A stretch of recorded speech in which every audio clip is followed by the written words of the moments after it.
শ্ৰদ্ধেয় সংবাদকৰ্মীসকল, আজি এটা অত্যন্ত গুৰুত্বপূৰ্ণ বিষয় আপোনালোকৰ লগত কথা পাতিব খুজিছোঁ। অসমৰ ৰাইজক কিছু কথা ক'ব খুজিছোঁ। বিষয়টো হ'ল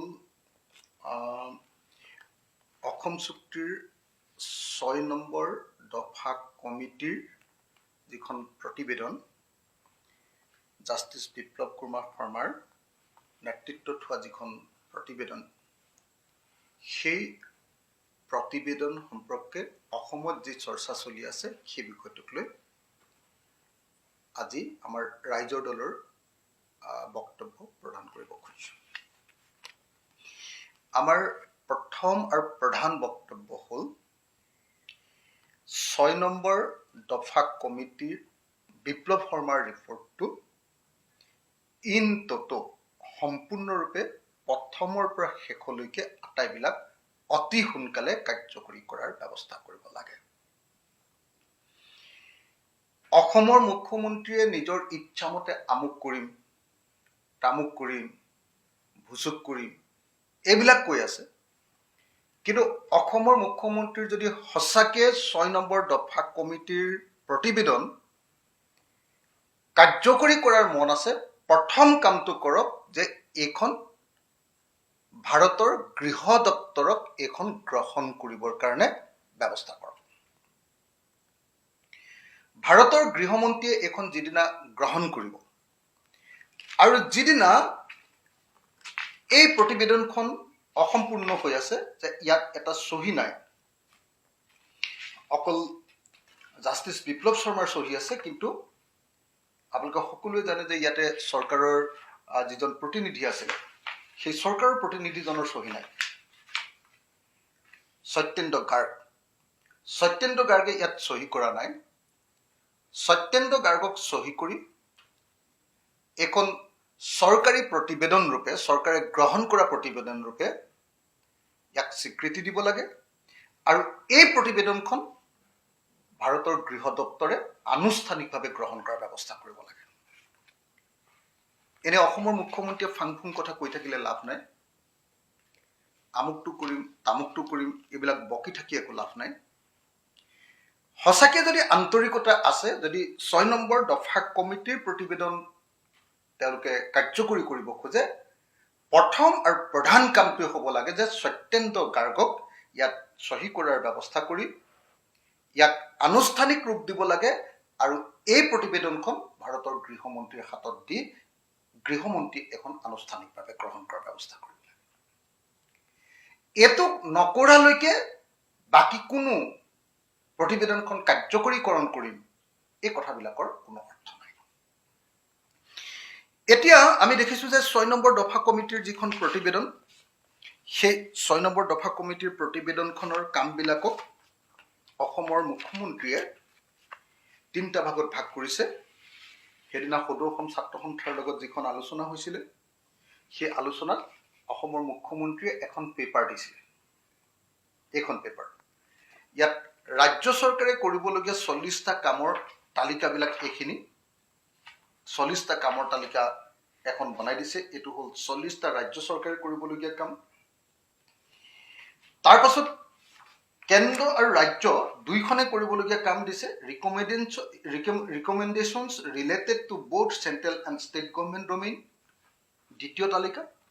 আৰু তৃতীয় তালিকাখন আছিলে যে recommendations related to central government domain. কেন্দ্ৰীয় চৰকাৰে কি কি কাম কৰিব লাগে তাৰ মুখ্যমন্ত্ৰীয়ে দিয়া যিখন পেপাৰ আছিলে, সেই পেপাৰখন মই আপোনালোকৰ সন্মুখত দেখুৱাই আছো। এই তিনিওখন পেপাৰ মই অসমীয়াত অনুবাদ কৰি চমুকে দেই, মানুহে বুজিব পৰাকে, দীঘলীয়াকে কৰা নাই কাৰণ নহ'লে ইমান ডাঙৰ হৈ যাব। মই চমুকে ৰাজ্য চৰকাৰে কৰিবলগীয়া যিখিনি কামৰ তালিকা দিছে, ইয়াক ৪০টা এটা এটা লাইনত লিখি উলিয়াইছো অনুবাদ কৰি। কেন্দ্ৰ আৰু ৰাজ্যই কৰিবলগীয়া যি ১২টা কাম, সেই ১২টা কাম ইয়াত লিখি উলিয়াইছো অসমীয়াত। আৰু কেন্দ্ৰীয় চৰকাৰে কৰিবলগীয়া ১৫টা কাম, সেই ১৫টা কামো ইয়াতে লিখি উলিয়াইছো। এতিয়া দেখিবলৈ পাব যে ৰাজ্য চৰকাৰে যি ৫২টা কাম কৰিম বুলি কৈছে, এই ৫২টা কাম তেনেই সাধাৰণ কাম। এই কামবিলাক কৰিলে 6 নম্বৰ দফা অনুসৰি অসমীয়া জাতিক যি সাংবিধানিক সুৰক্ষা কৱচ দিয়াৰ কথা কোৱা হৈছে, কোনো ধৰণৰ সাংবিধানিক সুৰক্ষা কৱচ ৰাজ্য চৰকাৰে কৰিবলগীয়া কামৰ জৰিয়তে কেতিয়াও নাপায়। মই আপোনালোকক ৰাজ্য চৰকাৰে কৰিবলগীয়া কামৰ 40টা কামৰ তালিকাখন তাৎক্ষণিকভাৱে খুব খৰতকীয়াকৈ আপোনালোকক গাই দিছোঁ। 52টা ৰাজ্য চৰকাৰৰ কৰ্তৃত্বৰ ভিতৰত পৰা অনুমোদনসমূহ উচ্চ পৰ্যায়ৰ ন্যায়াধীশ বিপ্লৱ শৰ্মা সমিতিৰ 52টা অনুমোদনৰ ৰাজ্য চৰকাৰে কৰ্তৃত্বৰ ভিতৰত পৰা অনুমোদনসমূহ: 1. শংকৰদেৱ কলাক্ষেত্ৰৰ বাবে ধন প্ৰদান, ডক্টৰ ভূপেন হাজৰিকা ফিল্ম ইনষ্টিটিউটক আপগ্ৰেড কৰা, 3.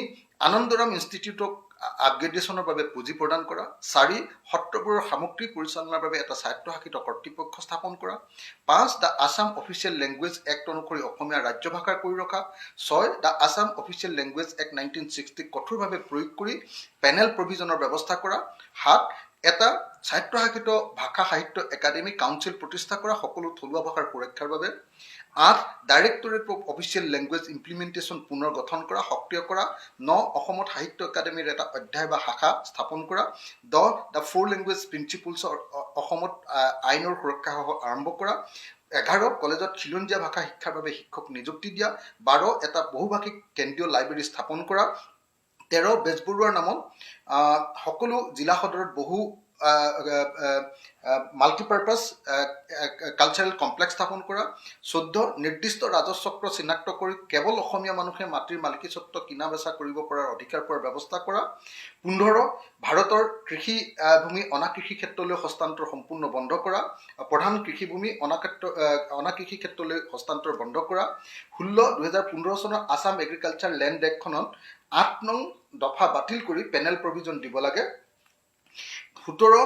কৃষি অনুপযুক্ত মাটি ঔদ্যোগিক অঞ্চল ৰূপে ঘোষণা কৰিব লাগে, 18. ৰাজ্য চৰকাৰে ক্ষুদ্ৰ চাহ বাগিচাৰ দৰে কৃষি উদ্যান শস্য মাছ পশুপালন আদিৰ আঁচনি ল'ব লাগে, লেণ্ড ৰেকৰ্ড আপগ্ৰেড কৰিব লাগে, 19. 40টা তেনেকুৱা আছে, 20. অসমীয়া মানুহক 3 বছৰৰ ভিতৰত দশক ধৰি দখল কৰা মাটিৰ পট্টা দিব লাগে, 21. লেণ্ড এডমিনিষ্ট্ৰেশ্যন শক্তিশালী কৰিব লাগে, 22. বিশেষ কাৰ্যসূচী লৈ চৰৰ মাটি ছাৰ্ভে কৰিব লাগে, 23. আচল গ্ৰান্টিৰ পৰা চাহ খেতিৰ মাটি হস্তান্তৰৰ বিৰুদ্ধে আইন আনিব লাগে, 24. ৰাজ্য চৰকাৰৰ অনুমতি অবিহনে চাহ খেতিৰ অন্য মাটিলৈ হস্তান্তৰ বন্ধ কৰিব লাগে, 25. জিলাভিত্তিক লেণ্ড ট্ৰিবিউনেল বহুৱাই ট্ৰাইবেল বেল ব্লকৰ মাটি অবৈধ লোকক উচ্ছেদ কৰিব লাগে, 26. ৰাজধানী সম্প্ৰসাৰণৰ পৰা ট্ৰাইবেল বেল ব্লকক ৰেহাই দিব লাগে, ঐতিহাসিক স্থানসমূহ সংৰক্ষণৰ বাবে আইন সংশোধন কৰাৰ ব্যৱস্থা ল'ব লাগে, 28. ক্লাছ 8লৈ বুৰঞ্জী বাধ্যতামূলক কৰিব লাগে, 29. জিকিৰ জাৰি সংৰক্ষণ কৰিব লাগে, 30. এটা থলুৱা ভাষাৰ সুৰক্ষা সংৰক্ষণ আৰু উন্নয়নৰ বাবে প্ৰতিখন জিলা সদৰত মাল্টিপাৰ্পাছ কালচাৰেল কমপ্লেক্স হ'ব লাগে, 31. গুৱাহাটী মহানগৰৰ আশে পাশে এখন এথনিক ভিলেজ কৰিব লাগে, 32. জ্যোতি চিত্ৰবন ভূপেন হাজৰিকা চৰকাৰী ফিল্ম ইনষ্টিটিউট শংকৰদেৱ কলাক্ষেত্ৰক যথোপযুক্ত পুঁজি যোগান ধৰিব লাগে, 33. সাংস্কৃতিক বিশ্ববিদ্যালয়সমূহক আৰ্থিক সাহায্য প্ৰদান কৰিব লাগে, 34. সকলো জনজাতি আৰু থলুৱা জনগোষ্ঠীৰ সামগ্ৰী সংৰক্ষণৰ বাবে সংগ্ৰহালয় স্থাপন কৰিব লাগে, 35. বিভিন্ন জনগোষ্ঠীৰ বাবে পৃথক কালচাৰেল কমপ্লেক্স কৰিব লাগে, 36. ৰাজ্যৰ প্ৰাকৃতিক সম্পদ মূল্য সংযোজনৰ ব্যৱস্থা কৰিব লাগে যাতে নিযুক্তি পাব পাৰে মানুহে, 37. বিধিসন্মতভাৱে তৈয়াৰ কৰা স্বায়ত্তশাসিত পৰিষদবোৰলৈ উপযুক্ত পুঁজি যোগান ধৰিব লাগে, 38. শিলচৰ অসম বিশ্ববিদ্যালয়ত লক্ষ্মীনাথ বেজবৰুৱাৰ নামত অসমীয়া ভাষা বিভাগ স্থাপন কৰিব লাগে, তেজপুৰ বিশ্ববিদ্যালয়ত পদ্মনাথ গোহাঁই বৰুৱাৰ নামত স্থাপন কৰিব লাগে, 39. ষষ্ঠ অনুসূচীৰ ভিতৰত থকা অনুসূচীৰ বিভিন্ন চুক্তিবোৰ কামত অহাকৈ কাৰ্যকৰী কৰিব লাগে আৰু 40. চৰকাৰী আইন বিধি নিয়মাৱলী নিৰ্দেশ আদি অসমীয়াত প্ৰকাশ কৰিব লাগে। এই 40টা কাম যদি আপুনি চায় ৰাজ্য চৰকাৰে কৰিবলগীয়া কাম, এই 40টা কামৰ পৰা অসমীয়া জাতি সাংঘাতিক ধৰণে নতুন সাংবিধানিক সুৰক্ষা কৱচ বা নতুন ধৰণে বিধায়িনী অৰ্থাৎ আইনসন্মত সুৰক্ষা লাভ কৰিব এনেকুৱা কোনো ধৰণৰ বিশেষ কথা নাই। এইবিলাক প্ৰশাসনিকভাৱে এখন চৰকাৰে নিয়মীয়াভাৱে কৰিবলগীয়া কাম। এতিয়া অসমৰ মুখ্যমন্ত্ৰীয়ে কৈছে যে তেখেতে এই ৰাজ্য চৰকাৰে কৰিবলগীয়া কামকেইটা কৰিব আৰু সদৌ অসম ছাত্ৰ সন্থাই অকল ৰাজ্য চৰকাৰে কৰিবলগীয়া কৰা কামকেইটা কৰিম বুলি কোৱা কথাটোক সমৰ্থন দিছে। কিন্তু অসম চুক্তিৰ আত্মাটো যদি সঁচাকৈ 6 নম্বৰ দফাত আছে তেতিয়াহ'লে 6 নম্বৰ দফাৰ আত্মাটো কিন্তু অকল চেণ্ট্ৰেল গভৰ্ণমেণ্টে কৰিবলগীয়া কামকেইটাত আছে। কিন্তু চেণ্ট্ৰেল গভৰ্ণমেণ্টে এতিয়ালৈকে 6 নম্বৰ দফা কমিটিৰ প্ৰতিবেদনখনে গ্ৰহণ কৰা নাই। সেইকাৰণে আমি বাৰম্বাৰ কৈছোঁ যে 6 নম্বৰ দফা কমিটিৰ বিপ্লৱ শৰ্মাৰ প্ৰতিবেদনখনত কেন্দ্ৰীয় গৃহ সচিব সত্যেন্দ্ৰ গাৰ্গে চহী কৰাৰ ব্যৱস্থা কৰিব লাগে। নাম্বাৰ 1। নাম্বাৰ 2, কেন্দ্ৰীয় গৃহমন্ত্ৰীয়ে এইখন আমাৰ এক্সপাৰ্ট কমিটিৰ পৰা এই প্ৰতিবেদনখন আনুষ্ঠানিকভাৱে গ্ৰহণ কৰাৰ ব্যৱস্থা কৰিব লাগে আৰু এইখন কাৰ্যকৰী কৰিম বুলি কেন্দ্ৰীয় গৃহমন্ত্ৰীয়ে ঘোষণা কৰিব লাগে। প্ৰথম অসমৰ হিমন্ত বিশ্ব শৰ্মাই অসমৰ মুখ্যমন্ত্ৰীয়ে প্ৰথম কৰিবলগীয়া কাম এইটোৱেই। যদি এইটো কাম নকৰে তেতিয়াহ'লে অন্য কোনো কামৰ জৰিয়তে আচলতে 6 নম্বৰ দফা কমিটি কাৰ্যকৰীকৰণৰ কথাটো কোনোপধ্যে কেতিয়াও বাস্তৱসন্মত নহয়। গতিকে এই মুহূৰ্তত আমি সত্যেন্দ্ৰ গাৰ্গক চহী কৰাৰ ব্যৱস্থা কৰিবৰ কাৰণে আৰু ভাৰতৰ গৃহমন্ত্ৰীক আমাৰ প্ৰতিবেদনখন গ্ৰহণ কৰাৰ ব্যৱস্থা কৰিবৰ কাৰণে অসমৰ মুখ্যমন্ত্ৰীক প্ৰথম ব্যৱস্থা গ্ৰহণ কৰিবৰ কাৰণে দাবী উত্থাপন কৰিছোঁ। দ্বিতীয়তে, অসমৰ মুখ্যমন্ত্ৰীয়ে ভাগ কৰি দিয়া অনুসৰি ৰাজ্য আৰু কেন্দ্ৰীয় চৰকাৰে উভয়ৰে কৰিবলগীয়া যিটো কামৰ তালিকাৰ কথা আমাৰ এক্সপাৰ্ট কমিটিৰ প্ৰতিবেদনত কৈছে, আমাৰ বিপ্লৱ শৰ্মা কমিটিৰ প্ৰতিবেদনত কেন্দ্ৰ আৰু ৰাজ্য উভয়ৰে কৰিবলগীয়া কামৰ যিখন তালিকা দিছে, এইখন মাত্ৰ 12টা, মই খৰতকীয়াকৈ পাঠ কৰি দিছোঁ। 12টা কামৰ ভিতৰত 41 নম্বৰ একটো যিটো উচ্চ পৰ্যায়ৰ সমিতিৰ প্ৰতিবেদন কাৰ্যকৰীকৰণৰ বাবে উপযুক্ত সমিতি গঠন কৰি আইনগত দিশবোৰ চাব লাগে। 42, ৰাজ্য চৰকাৰ আৰু কেন্দ্ৰীয় চৰকাৰৰ জ্যোতিচিত্ৰবনৰ ডিজিটেল আৰ্কাইভটোৰ উন্নয়নৰ বাবে পুঁজি দিব লাগে। এইটো উভয়ে কৰিবলগীয়া 2 নম্বৰ কাম। 3 নম্বৰ কামটো সমষ্টি পুনৰ নিৰ্ধাৰণ কৰা। 4 নম্বৰ সমষ্টি পুনৰ নিৰ্ধাৰণত জনসংখ্যাৰ গাঁথনিৰ দিশটো লক্ষ্য কৰিব লাগে। এইকেইটা হৈ গৈছে ইতিমধ্যে। 45, অষ্টম দশম শ্ৰেণীলৈ সকলো ইংৰাজী মাধ্যমৰ বিদ্যালয়ত অসমীয়া বিষয়টো বাধ্যতামূলক হ'ব লাগে, CBSE বা সেৱা জ্যোতি হওক। 6, অসমৰ সকলো চৰকাৰী চাকৰিত অসমীয়া ভাষাৰ প্ৰশ্নকাকত এখন বাধ্যতামূলক হ'ব লাগে। বৰাক ভেলী আৰু 6ষ্ঠ অনুসূচীৰ এলেকাৰ বাবে নিৰ্দিষ্ট ভাষাবিলাক বাধ্যতামূলক হ'ব লাগে। তাৰপিছত 7, নিৰ্দিষ্ট সময়ৰ নিৰ্ধাৰিত আঁচনিসহ অসম চুক্তি সম্পূৰ্ণ ৰূপায়ণ হ'ব লাগে। তাৰ পাছৰটো হ'ল সত্ৰ, নামঘৰ আৰু অন্যান্য থলুৱা ধৰ্মীয় অনুষ্ঠানৰ বাবে দৰে সকলো সাংস্কৃতিক অনুষ্ঠানত বিধায়িনী সুৰক্ষা প্ৰদান কৰিব লাগে। তাৰ পাছৰটো পশ্চিমবংগত থকা মধুপুৰ সত্ৰক কেন্দ্ৰীয় চৰকাৰে সংৰক্ষণ কৰিব লাগে। 10 নম্বৰটো সৰ্থেবাৰী কাঁহ উদ্যোগ, হাজোৰ পিতল উদ্যোগ, শুৱালকুছিৰ পাট শিল্প ঐতিহাসিক উদ্যোগ ঘোষণা কৰি কেন্দ্ৰ আৰু ৰাজ্য চৰকাৰৰ বিশেষ সাহায্য দিব লাগে।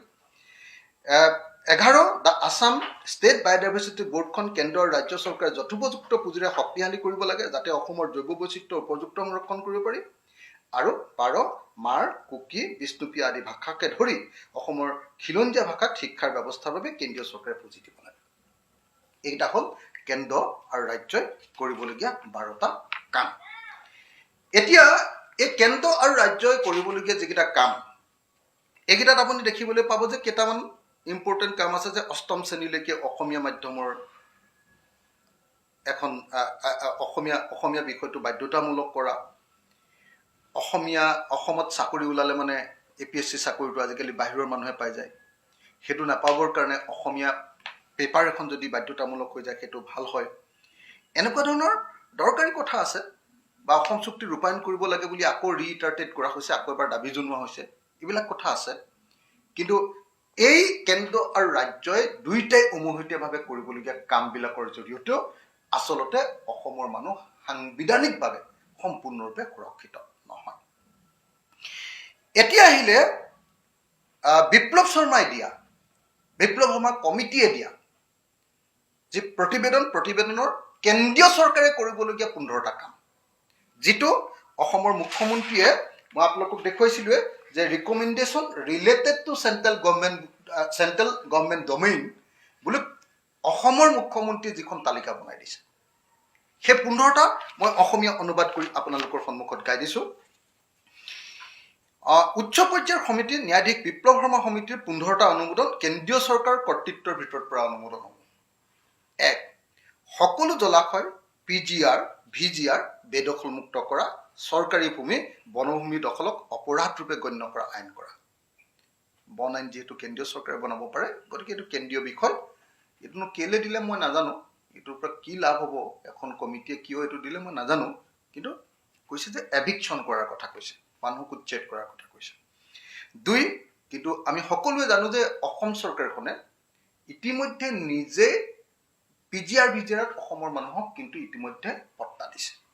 PGR-VGR ইতিমধ্যে ৰিজাৰ্ভ কৰি দিছে। সেই সময়ত যি সময়ত অসম চৰকাৰে PGR-VGR ভাঙি দিছে, সেই সময়ত ইয়াত PGR-VGR বিলাক বেদখল মুক্ত কৰি সংৰক্ষণ কৰাৰ কথা কোৱা হৈছে। প্ৰথমটো PGR-VGR কথা ক'লে। 2, ইনাৰ লাইন পাৰ্মিট পদ্ধতি শক্তিশালী কৰাৰ পৰামৰ্শ। 3, 80% বিধানসভাৰ আসন অসমীয়া মানুহৰ বাবে সংৰক্ষণ কৰা। একে সংৰক্ষণ ষষ্ঠ অনুচ্ছেদ বাদ দি স্থানীয় নিকায় নিগমতো হ'ব লাগে। 4, উচ্চ সদন গঠন আৰু অসমীয়া মানুহৰ বাবে আসন সংৰক্ষণ। সংবিধানৰ 371B অনুচ্ছেদৰ সংশোধন কৰি উচ্চ সদন অসমৰ কাৰণে লাগে বুলি লিখিব লাগে। 5, ভাৰতৰ সংসদৰ আইনৰ জৰিয়তে এটা স্বায়ত্তশাসিত অনুষ্ঠান প্ৰতিষ্ঠা কৰা যাতে অসমৰ সাংস্কৃতিক, সামাজিক, ভাষিক পৰিচয় আৰু ঐতিহ্য সুৰক্ষা, সংৰক্ষণ আৰু উন্নতি কৰিব পৰা যায়। 6, অসম চৰকাৰৰ 80% চাকৰি আৰু ব্যক্তিগত খণ্ডৰ 70% চাকৰি অসমীয়া মানুহৰ বাবে সংৰক্ষণ কৰিব লাগে। ইয়াক সংবিধানৰ 371B অনুচ্ছেদত অন্তৰ্ভুক্ত কৰিব লাগে। 7, দেশৰ বৃহৎ মহানগৰত অসমৰ বৃহত্তৰ সংস্কৃতি প্ৰদৰ্শনৰ বাবে মাল্টিপাৰ্পাছ কালচাৰেল কমপ্লেক্স কৰিব লাগে। 8, কেন্দ্ৰীয় অৰ্ধকেন্দ্ৰীয় PSU আৰু ব্যক্তিগত খণ্ডৰ গ্ৰুপ C আৰু গ্ৰুপ D পৰ্যায়ত অসমত ওলোৱা চাকৰিৰ 80% অসমীয়া মানুহৰ বাবে সংৰক্ষণ কৰিব লাগে। ভাৰতৰ সংবিধানৰ 371B এইটো অন্তৰ্ভুক্ত কৰিব লাগে। 9, অসমত সাহিত্য একাডেমী, ললিত কলা একাডেমী, সংগীত নাট একাডেমী শাখা স্থাপন কৰিব লাগে। 10, সংবিধানৰ 371Bৰ অধীনত অসমীয়াক অফিচিয়েল ভাষাৰূপে স্বীকৃতি দিব লাগে। 11, ভাৰতৰ অন্য ৰাজ্যৰ দৰে একেধৰণে বিদেশী চিনাক্তকৰণ কৰাৰ ব্যৱস্থা কৰিব লাগে। বাংলাদেশৰ লগত বিদেশী প্ৰত্যৰ্পণৰ চুক্তি কৰিব লাগে। বিদেশী বহিষ্কাৰ নকৰা পৰ্যন্ত 1971 চনৰ পাছৰ বিদেশীক ভাৰতৰ অন্য ৰাজ্যত সংস্থাপিত কৰিব লাগে। 12, ভাৰত পাকিস্তানৰ সীমা চিল কৰাৰ দৰে ভাৰত বাংলাদেশৰ সীমাও ফেন্সিং দিয়াৰ ব্যৱস্থা কৰিব লাগে। 13, এইবোৰ অনুমোদন সঠিক ৰূপায়ণৰ বাবে সঠিক সাংবিধানিক আৰু বিধায়নী ব্যৱস্থা কৰিব লাগে। 14, নিৰ্দিষ্ট সময়সীমাৰ ভিতৰত 2 বছৰতকৈ আগতে সমিতিৰ অনুমোদনসমূহ কাৰ্যকৰী কৰিব। এই গোটেই কামখিনি 2 বছৰৰ ভিতৰত 19 চনত দিছিলে, 21 চনৰ ভিতৰত কৰিবলৈ দিছিলে। আৰু 15, সংসদৰ 80% আসন অসমীয়াৰ বাবে সংৰক্ষণ কৰা, উপযুক্ত সাংবিধানিক ব্যৱস্থা গ্ৰহণ কৰা, কেৱল অসমীয়াৰ বাবে ৰাজনৈতিক সুৰক্ষা কৱচ প্ৰদান কৰা। আপোনালোকে দেখিলে যে ইয়াত বেচিকেলি কি ক'লে, ইয়াত ক'লে যে বিধানসভাৰ আসন, গাঁও পঞ্চায়তৰ আসন আৰু মিউনিচিপালিটিৰ আসন আৰু সংসদৰ আসন, এই আসনসমূহ 80% আসন অসমীয়া মানুহৰ বাবে সংৰক্ষণ কৰিব লাগে। আৰু অসমীয়া মানুহ মানে কৈছে যে 1951 চনৰ পৰা বসবাস কৰা মানুহবিলাকক কাৰণে সংৰক্ষণ কৰিব লাগে। কথা এইটোৱে। এওঁলোকৰ আটাইতকৈ ডাঙৰ দাবীটো হ'ল যে অসমীয়া মানুহৰ বাবে বিধানসভা, সংসদ, পঞ্চায়ত আৰু মিউনিচিপালিটিৰ আসনবিলাক 80% সংৰক্ষণ কৰিব লাগে। 1 নম্বৰ। 2 নম্বৰ কথাটো কৈছে যে উচ্চ সদন মানে আপোনালোকে নিশ্চয় গম পাইছে, মানে যেনেকৈ আমাৰ বিধানসভা আছে, বিধান পৰিষদ এখন গঠন কৰিব লাগে। বিহাৰত আছে, ক'ৰবাত আছে এনেকৈ। আৰু সেই উচ্চ সদনৰ কাৰণে আসন সংৰক্ষণ কৰিব লাগে। আৰু এই দুইটাকে মই অলপ আগতে যিটো ক'লো আসন সংৰক্ষণৰ কথাটো, এই দুইটাকে মানে 371Bৰ অন্তৰ্ভুক্ত কৰাৰ কথা কৈছে। তাৰ পাছত অসমত ওলোৱা যিটো চাকৰি, চৰকাৰী চাকৰি, অসম চৰকাৰৰ চৰকাৰী চাকৰি 80% সংৰক্ষণ, আৰু ব্যক্তিগত খণ্ডত ওলোৱা চাকৰি 70% সংৰক্ষণ কৰিব লাগে। আৰু সংৰক্ষণৰ কথাটো 371Bত অন্তৰ্ভুক্ত কৰিব লাগে বুলি কৈছে। আৰু লগতে কেন্দ্ৰীয় চৰকাৰৰ ওলোৱা চাকৰি, যিটো অসমত ওলোৱা চাকৰি 3rd গ্ৰেড আৰু 4th গ্ৰেডৰ চাকৰি, এইখিনিৰ 80% অসমৰ মানুহৰ কাৰণে সংৰক্ষণ কৰাৰ ব্যৱস্থা কৰিব লাগে। লাষ্ট আৰু এটা ইম্পৰ্টেণ্ট বস্তু কৈছে কি, সংবিধানৰ 371Bৰ ভিতৰত অসমীয়া ভাষাটোক মানে অন্তৰ্ভুক্ত কৰি, যদি কেতিয়াবা অসমীয়া ভাষা কথা কোৱা মানুহৰ সংখ্যা কমো হয়, তথাপি চিৰকালৰ কাৰণে অসমত অসমীয়া অফিচিয়েল লেংগুৱেজ কৰি ৰখাৰ ব্যৱস্থা কৰিব লাগে। এইকেইটাই হ'ল মূল পৰামৰ্শ। এতিয়া মই আপোনালোকক এটা কথা ক'ব খোজো যে বিপ্লৱ শৰ্মা কমিটিৰ যিখিনি পৰামৰ্শ, এই কমিটিৰ পৰামৰ্শখিনি যদি 100% যদি সম্পূৰ্ণৰূপে কাৰ্যকৰী কৰে, তাৰ পাছতো অসমীয়া মানুহ অসমত সাংঘাতিক ধৰণে সুৰক্ষিত হৈ নাযায়। অসমীয়া মানুহৰ সাংঘাতিক ধৰণৰ উন্নয়ন হৈ যাব, এনেকুৱা নহয়। বিপ্লৱ শৰ্মা কমিটিৰ আটাইতকৈ ডাঙৰ দুৰ্বলতাটো হ'ল যে বিপ্লৱ শৰ্মা কমিটিৰ প্ৰতিবেদনে অসমৰ মাটি, অসমৰ সম্পদ আৰু অসমৰ যিটো মানে আমাৰ ট্ৰেডিশ্যনেল ছিষ্টেম, এই ছিষ্টেমটোক সুৰক্ষিত কৰাৰ কাৰণে কোনো পৰামৰ্শ প্ৰদান নকৰিলে।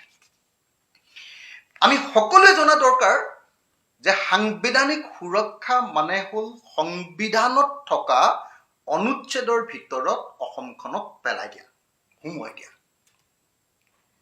ৰাজ্য এখনৰ কাৰণে আটাইতকৈ ডাঙৰ সাংবিধানিক সুৰক্ষাটো আছিলে ভাৰতৰ সংবিধানৰ 370 অনুচ্ছেদ। সেইটো জম্মু কাশ্মীৰৰ কাৰণে আছিলে, সেইটো ইতিমধ্যে বিজেপি চৰকাৰে নাইকিয়াই কৰি দিলে। দ্বিতীয় যেটো আছে সেইটো হ'ল এখন ৰাজ্যই পাব পৰা আটাইতকৈ বেছি ডাঙৰ স্বীকৃতি, আটাইতকৈ বেছি ক্ষমতা পাব পৰা, আটাইতকৈ বেছি অধিকাৰ পাব পৰা দ্বিতীয় অনুচ্ছেদটোৰ নাম হ'ল 371A, 371 ক অনুচ্ছেদ। এইখন হ'ল ভাৰতৰ সংবিধান। এই ভাৰতৰ সংবিধানৰ 371 ক, 371A, special provisions with respect to the state state of Nagaland. নাগালেণ্ডৰ কাৰণে কি দিছে? 371 অনুচ্ছেদৰ অধীনত মাটিৰ অধিকাৰ প্ৰদান কৰিছে। মাটিৰ অধিকাৰ আপুনি অসমৰ মানুহ যেতিয়াই গ'লেও নাগালেণ্ডত গৈ এক টুকুৰাও মাটি কিনিব নোৱাৰে, কাৰণ 371 অধীনত নাগালেণ্ডত কেৱল নাগালেণ্ডৰ মানুহেহে মাটি কিনা বেচা কৰাৰ ব্যৱস্থা ৰখা হৈছে। এইটো হ'ল কেন্দ্ৰীয় চৰকাৰৰ পৰা ৰাজ্য এখনে কাঢ়ি আনিব পৰা আটাইতকৈ ডাঙৰ বস্তু এটা। আমি বাৰম্বাৰ বিপ্লৱ শৰ্মা কমিটিৰ ওচৰত যেতিয়া মেমৰেণ্ডাম দিছিলোঁ, বাৰম্বাৰ কৈছিলোঁ যে সাংবিধানিক ৰক্ষা কৱচ যদি অসমীয়াক লাগে, তেতিয়াহ'লে 371 অনুচ্ছেদত অসম সোমাব লাগিব। কিন্তু ইণ্টাৰেষ্টিংলি বিপ্লৱ শৰ্মা কমিটিয়ে 371 অনুচ্ছেদটো অসমৰ কাৰণে নিবিচাৰিলে। 371 অনুচ্ছেদটোৰ যদি পালেহেঁতেন, তেতিয়াহ'লে অসমৰ মাটিৰ অধিকাৰ অসমৰ হ'লহেঁতেন, মাটিৰ তলত থকা তেল, কয়লা, চূণশিল আটাইবিলাকৰ মালিক অসম হ'লহেঁতেন। যেনেকৈ আজিৰ দিনটোত নাগালেণ্ডত তেল ওলালে ONGC তাৰ মালিক নহয়, অইল ইণ্ডিয়া লিমিটেড মালিক নহয়। অসমত কিন্তু ONGC আৰু অইল ইণ্ডিয়া লিমিটেড মালিক। মেঘালয়ত যদি আজি কয়লা ওলায়, তেতিয়াহ'লে তাৰ কয়লাৰ মালিক ডাইৰেক্টলি তাৰ ৰাইজ, মেঘালয়ৰ মানুহ। কিন্তু অসমত যদি কয়লা ওলায়, লগে লগে ইয়াৰ মালিক হ'ল কোল ইণ্ডিয়া লিমিটেড, ভাৰত চৰকাৰ। আমি 12.5% ৰয়েলটি পাওঁ। তাৰ ফলস্বৰূপে আমি অসম দুখীয়া। আজি যদি 371A পালোহেঁতেন, তেতিয়াহ'লে আমি অসমৰ প্ৰকৃত অৰ্থত সম্পদৰ অধিকাৰ, অৰ্থাৎ প্ৰকৃত অৰ্থত অৰ্থনৈতিক আৰু ভূমিৰ অধিকাৰ লাভ কৰিলোহেঁতেন। কিন্তু বিপ্লৱ শৰ্মা কমিটিয়ে 371A নিবিচৰাৰ কাৰণে আমি বঞ্চিত হৈ গ'লো। সেইকাৰণে মই ভাবোঁ যে বিপ্লৱ শৰ্মা কমিটিৰ প্ৰতিবেদন যদি সঁচা সঁচিকৈ ৰূপায়ণ কৰিব লাগে, বা অসম চুক্তিৰ 6 নম্বৰ দফাৰ কমিটিৰ প্ৰতিবেদন যদি সঁচা সঁচিকৈ ৰূপায়ণ কৰিব লাগে, বা অসমীয়া মানুহক যদি আচলতে সাংবিধানিক সুৰক্ষা কৱচ দিব লাগে, তেতিয়াহ'লে অসমৰ মুখ্যমন্ত্ৰীয়ে ভাৰত চৰকাৰৰ লগত কথা পাতি অসমক 371 অনুচ্ছেদৰ অন্তৰ্ভুক্ত কৰক। অসমক যদি 371 অনুচ্ছেদৰ অন্তৰ্ভুক্ত কৰিব পাৰিব পাৰে, কাৰণ ৰাজ্য চৰকাৰ আছে বিজেপি, কেন্দ্ৰীয় চৰকাৰ আছে বিজেপি, আৰু অসমৰ মুখ্যমন্ত্ৰী হিমন্ত বিশ্ব শৰ্মাৰ কেন্দ্ৰত যথেষ্ট তেখেতৰ মানে সম্পৰ্ক আছে বুলি তেখেতে জহাই ফুৰে, তেখেতে কৈ ফুৰে। তেখেতে কয় যে আমাৰ এতিয়া অসমৰ সাংঘাতিক ধৰণৰ, অসমৰ কথা ক'লেই লগে লগে কেন্দ্ৰীয় চৰকাৰে মানি লয়। গতিকে মই ভাবোঁ যে সঁচাকৈ যদি অসমক সাংবিধানিক ৰক্ষা কৱচ দিব খুজিছে, তেতিয়াহ'লে ভাৰতৰ সংবিধানৰ 371 ক অনুচ্ছেদৰ ভিতৰত অসমক অন্তৰ্ভুক্ত কৰি দিয়ক। আমাৰ যিটো বিপ্লৱ শৰ্মা কমিটিৰ প্ৰতিবেদনে আমি অসমে সাংবিধানিকভাৱে পাই থকা যিকেইটা বস্তু, সেই বস্তুকেইটা অসমৰ মানুহৰ মাজতে ভাগ বিতৰণ কৰি ল'ব খুজিছে। যে আমি মিয়া মানুহক নিদিওঁ, আমি 1951 চনৰ পিছত অহা মানুহক নিদিওঁ, আগৰখিনিৰ কাৰণে আমাৰ নিজৰ বস্তুখিনি ৰাখি থওঁ, কিন্তু কেন্দ্ৰীয় চৰকাৰৰ পৰা কোনো বস্তু আমি আদায় কৰি অনা নাই। গতিকে সেইটোনো কি সাংবিধানিক সুৰক্ষা হ'ব কওক? হয়, বাকীকেইটাত সাংবিধানিক সুৰক্ষাৰ কথা কৈছে। এতিয়া আপোনালোকে যদি চায় যে ছিকিমৰ বাবে 371F আছে। 371Fৰ জৰিয়তে ছিকিমৰ লেপচা জাতিৰ মানুহবিলাকৰ কাৰণে তাৰ আসন, বিধানসভা আৰু তাৰ লোকসভাৰ আসন সংৰক্ষণ কৰিছে। এতিয়া অসমক 371Fৰ ভিতৰত সোমোৱাই দিলেই অসমৰ বিধানসভা, অসমৰ লোকসভা, অসমৰ পঞ্চায়ত, অসমৰ পৌৰসভা এইবিলাকৰ আসন সংৰক্ষণ হৈ যাব। গতিকে 371A যেনেকৈ পাব লাগিব, 371G আছে, সেইটো আকৌ মিজোৰামৰ কাৰণে দিছে, সেইটো মাটিৰ অধিকাৰ। আকৌ 371F আছে, সেইটো ছিকিমত আসন সংৰক্ষণ তাৰ স্থানীয় মানুহৰ কাৰণে, খিলঞ্জীয়া মানুহৰ কাৰণে। তাৰ পাছত আছে 371Z। 371Z কি কৰিছে? কৰ্ণাটকৰ মানুহৰ কাৰণে, তাৰ স্থানীয় মানুহৰ কাৰণে চাকৰিৰ সংৰক্ষণ আছে। এতিয়া অসমত কেন্দ্ৰীয় চৰকাৰ আৰু ৰাজ্য চৰকাৰৰ চাকৰি যদি সংৰক্ষণ কৰিব লাগে, 3rd গ্ৰেড 4th গ্ৰেড কেন্দ্ৰীয় চৰকাৰৰ আৰু অসমৰ সকলো চাকৰি যদি সংৰক্ষণ কৰিব লাগে, তেতিয়াহ'লে 371Z অসমৰ নামটো সোমোৱাই দিব লাগিব। তেতিয়াহ'লে অৰ্থাৎ যদি সঁচাকে অসমক সাংবিধানিক কিবা সুৰক্ষা কৱচ অসম চৰকাৰে, ভাৰত চৰকাৰে দিব খোজে, তেতিয়াহ'লে প্ৰথম কথাটো হ'ল অসমক 371 ক 371Aৰ পৰা 371Zৰ ভিতৰত থকা যিকেইটা অধ্যায়, যিকেইটা অনুচ্ছেদ, যিকেইটা আপোনাৰ আৰ্টিকল, সেই আৰ্টিকলৰ ভিতৰত অসমক অন্তৰ্ভুক্ত কৰাৰ ব্যৱস্থা কৰিব লাগে। তাৰ বিপৰীতে আমি দেখি আছো যে অসমৰ মুখ্যমন্ত্ৰীজনে সাংঘাতিক ধৰণৰ এটা গণ্ডগোলীয়া কথা কৈ আছে। কি গণ্ডগোলীয়া কথা কৈ আছে? কৈ আছে যে এই 6 নম্বৰ দফা কমিটিৰ প্ৰতিবেদনৰ পৰা বৰাক উপত্যকাক আঁতৰাই ৰাখক। বৰাক উপত্যকাক যদি আঁতৰাই ৰাখে, তেতিয়াহ'লে কি হ'ব?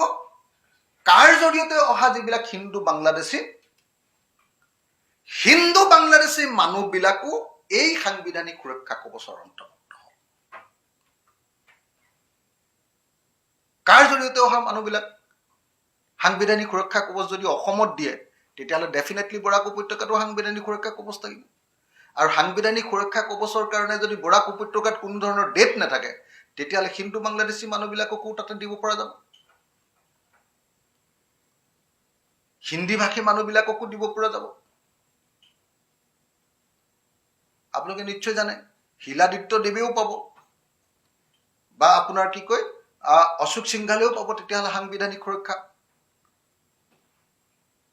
তো গতিকে হিমন্ত বিশ্ব শৰ্মাই কি কৰিব খুজিছে? সাংবিধানিক সুৰক্ষাৰ নামত এটা ধুৱলি-কলি পৰিৱেশ সৃষ্টি কৰি অসমৰ মানুহৰ জৰিয়তে, আছুৰ জৰিয়তে বা এই প্ৰতিবেদনৰ জৰিয়তে আইনখনক আচলতে মান্যতা দিবৰ কাৰণে অপচেষ্টা কৰিছে। সেইকাৰণে এই মুহূৰ্তত আমি আজি এটাকে ৰাজ্য চৰকাৰে কৰিবলগীয়া 40টা কামৰ তালিকা দাখিল কৰিলো।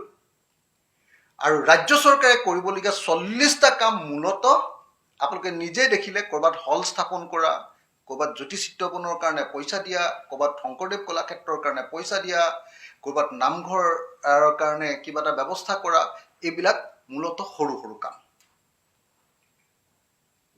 গুৰুত্বহীন কাম নহয়, দৰকাৰী কামেই, কিন্তু এইবিলাক হ'ল এডমিনিষ্ট্ৰেটিভ উপায়েৰে কৰিব পৰা কাম। ৰাজ্য চৰকাৰখনে সদায় কৰিয়ে থাকিব লাগে এইবিলাক কাম। সেইটোৰ কাৰণে আকৌ অসম চুক্তিৰ 6 নম্বৰ দফাৰ কোনো প্ৰয়োজন নাই। কিন্তু কেন্দ্ৰীয় চৰকাৰে কৰিবলগীয়া বা কেন্দ্ৰ আৰু ৰাজ্যই কৰিবলগীয়া এটা বা দুটা গুৰুত্বপূৰ্ণ কাম যিকেইটা আছে, সেই কামকেইটা কৰিবৰ কাৰণেহে আচলতে অসম চুক্তিৰ 6 নম্বৰ দফা কমিটিৰ এই প্ৰতিবেদনখন দৰকাৰ।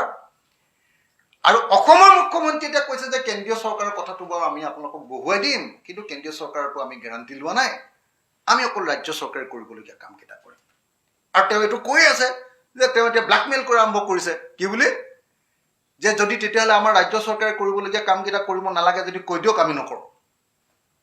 আৰে তোমাক ৰাজ্য চৰকাৰে কৰিবলগীয়া কামকেইটা নকৰিবলৈ কোনেও কোৱা নাই, কিন্তু ৰাজ্য চৰকাৰে কৰিবলগীয়া কামকেইটা কৰিলে অসমৰ একো বিশেষ উপকাৰ নহয়। যদি কেন্দ্ৰীয় চৰকাৰে কৰিবলগীয়া কামকেইটা কৰিবৰ কাৰণে ব্যৱস্থা লোৱা নহয়, যদি এই প্ৰতিবেদনখনত সত্যেন গাৰ্গে চহী নকৰে, যদি এই প্ৰতিবেদনখন গৃহমন্ত্ৰী অমিত শ্বাহে গ্ৰহণ নকৰে, আৰু যদি সেই প্ৰতিবেদনখন ভাৰতৰ সংসদত উত্থাপন নহয়, ভাৰতৰ সংসদত উত্থাপন হ'ব লাগিব, কাৰণ এই গোটেইবিলাক হ'ল ভাৰতৰ সংসদত উত্থাপন কৰি সংবিধানৰ ভিতৰত সোমাবলগীয়া বিষয়। 5-6টা মান এনেকুৱা বিষয় আছে যিকেইটা সংবিধানৰ ভিতৰত সোমাব লাগিব। আৰু প্ৰকৃত অৰ্থত যিটো সীমাবদ্ধতা আছে ইয়াতে বিপ্লৱ শৰ্মা কমিটিৰ প্ৰতিবেদনত, সেইটো হ'ল যে প্ৰকৃত অৰ্থত অসমক সাংবিধানিক সুৰক্ষা কৱচ দিবলৈ হ'লে 371A দিব লাগিব। মই অসমৰ মুখ্যমন্ত্ৰীক আহ্বান জনাবলৈ এই সংবাদমেল দিছোঁ। মোৰ আহ্বানটো হ'ল ৰাইজৰ দলৰ সভাপতি হিচাপে, এজন তেখেতৰ সতীৰ্থ বিধায়ক হিচাপে অসমৰ মুখ্যমন্ত্ৰী হিমন্ত বিশ্ব শৰ্মাৰ প্ৰতি আহ্বান যে আপোনাৰ লগত যিহেতু সদায় আপুনি কৈ থাকে যে কেন্দ্ৰীয় চৰকাৰ খুব ভাল সম্পৰ্ক, আৰু আপুনি কৈ থাকে যে এইটোৱে হ'ল অসম আৰু কেন্দ্ৰীয় চৰকাৰৰ আটাইতকৈ ইতিহাসৰ আটাইতকৈ ভাল সম্পৰ্কৰ সোণালী যুগ, গতিকে যদি সম্ভৱ হয়, যদি আপোনাৰ সামৰ্থ্য আছে, তেতিয়াহ'লে অসমক ভাৰতৰ সংবিধানৰ 371 ক 371A আৰ্টিকুল বা 371 ক অনুচ্ছেদৰ অন্তৰ্ভুক্ত কৰক। যদি 371 ক অনুচ্ছেদক অন্তৰ্ভুক্ত কৰিব পাৰে, তেতিয়াহ'লে আপোনাৰ ক্ৰেডিট আছে, আপুনি কৃতজ্ঞতা পাবৰ যোগ্য। আৰু নহ'লে বাকী যিবিলাক কথা ফাংফুং কথা কৈ আছে, সেই ফাংফুং কথাবিলাকৰ জৰিয়তে আপুনি অকল 26ৰ নিৰ্বাচনী দেওনা পাবৰ কাৰণেহে যে আগবাঢ়ি গৈছে, সেইটো আমি বুজি পাওঁ।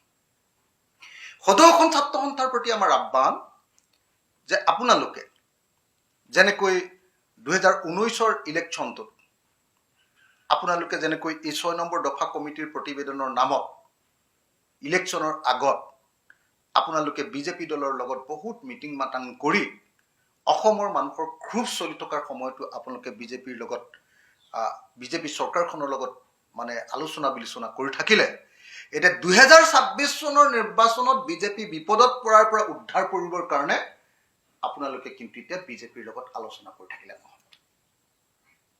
সদৌ অসম ছাত্ৰ সন্থাৰ প্ৰতি আহ্বান, যদি সঁচাকৈ আপোনালোকে 6 নম্বৰ দফা কমিটিৰ প্ৰতিবেদন ৰূপায়ণ হোৱাটো বিচাৰিছে, তেতিয়াহ'লে আপোনালোকে অসম চৰকাৰক দাবী কৰক যে সত্যেন্দ্ৰ গাৰ্গে এই প্ৰতিবেদনখনত চহী কৰিব লাগে, কেন্দ্ৰীয় গৃহ সচিবে। আপোনালোকে দাবী কৰক যে কেন্দ্ৰীয় গৃহমন্ত্ৰীয়ে এই প্ৰতিবেদন গ্ৰহণ কৰিব লাগে আৰু ভাৰতৰ সংসদত লোকসভা আৰু ৰাজ্যসভাত এই প্ৰতিবেদনখন দাখিল কৰাৰ ব্যৱস্থা কৰিব লাগে, কৰিব লাগে। যদি ভাৰতৰ সংসদৰ ভিতৰতে এই প্ৰতিবেদনখন দাখিল কৰে, তেতিয়াহে তাৰ সাংবিধানিক আৰু আইনগত দিশবিলাক সংসদত উত্থাপন হ'লে সেই সমাধান হোৱাটো সম্ভৱ। তাৰ বিপৰীতে অসমৰ মুখ্যমন্ত্ৰীয়ে ৰাজ্য চৰকাৰে কৰিব পৰা কামবিলাক কৰি দিম, আপোনালোকক ৰাজ্য চৰকাৰে কৰিবলগীয়া কামবিলাক যদি কৰিব নালাগে কংগ্ৰেছে কৈ দিয়ক, বিৰোধী পক্ষক কৈ দিয়ক, এই ধৰণৰ যিটো ব্লেকমেইলৰ ৰাজনীতি কৰিছে, এই ৰাজনীতিৰ পৰা অসমৰ একো পাবলগীয়া নাই। 26ৰ নিৰ্বাচনত অসমীয়া মানুহৰ যিটো খং এতিয়া বিজেপিৰ প্ৰতি আহিছে, অসমৰ মানুহে মোটামুটি ধৰণে সিদ্ধান্ত লৈছে যে 26ত আমি বিজেপিক পৰাভূত কৰিব লাগিব। গাঁৱে গাঁৱে প্ৰত্যেকজন অসমীয়া মানুহে এতিয়া স্মাৰ্ট মিটাৰ বিৰুদ্ধে আন্দোলন কৰিছে। প্ৰত্যেকজন অসমীয়া মানুহৰ খং, মূল্যবৃদ্ধিৰ কাৰণে বিজেপিৰ প্ৰতি মানুহ অসন্তুষ্ট। সেই অসন্তুষ্টিক আপুনি মলম দিবৰ কাৰণে যদি 6 নম্বৰ দফা কমিটিৰ প্ৰতিবেদনখন ব্যৱহাৰ কৰিব খুজিছে আৰু সদৌ অসম ছাত্ৰ সন্থাকো আকৌ এবাৰ ৰাজনৈতিকভাৱে ব্যৱহাৰ কৰিব খুজিছে, এইটো বেলেগ কথা। কিন্তু আশা কৰিম যে সদৌ অসম ছাত্ৰ সন্থাই এইবাৰ যোৱাবাৰ 2019ৰ লোকসভা নিৰ্বাচনত যেনেকৈ ব্যৱহাৰ কৰিলে তেওঁলোকক, এইবাৰ যাতে হিমন্ত বিশ্ব শৰ্মাই আকৌ ব্যৱহাৰ নকৰে।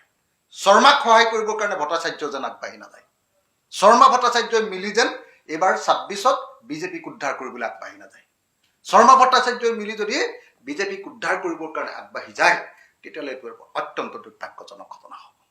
সেইকাৰণে এই মুহূৰ্তত আমি আকৌ এবাৰ কৈছোঁ যে বিপ্লৱ শৰ্মা কমিটিৰ প্ৰতিবেদন সম্পূৰ্ণৰূপে ৰাজ্য চৰকাৰে কৰিবলগীয়া, কেন্দ্ৰ আৰু ৰাজ্যই কৰিবলগীয়া আৰু কেন্দ্ৰীয় চৰকাৰে কৰিবলগীয়া এই তিনিওটা কাম, আটাইকেইটা কাম একেলগে কৰাৰ ব্যৱস্থা গ্ৰহণ কৰিব লাগে।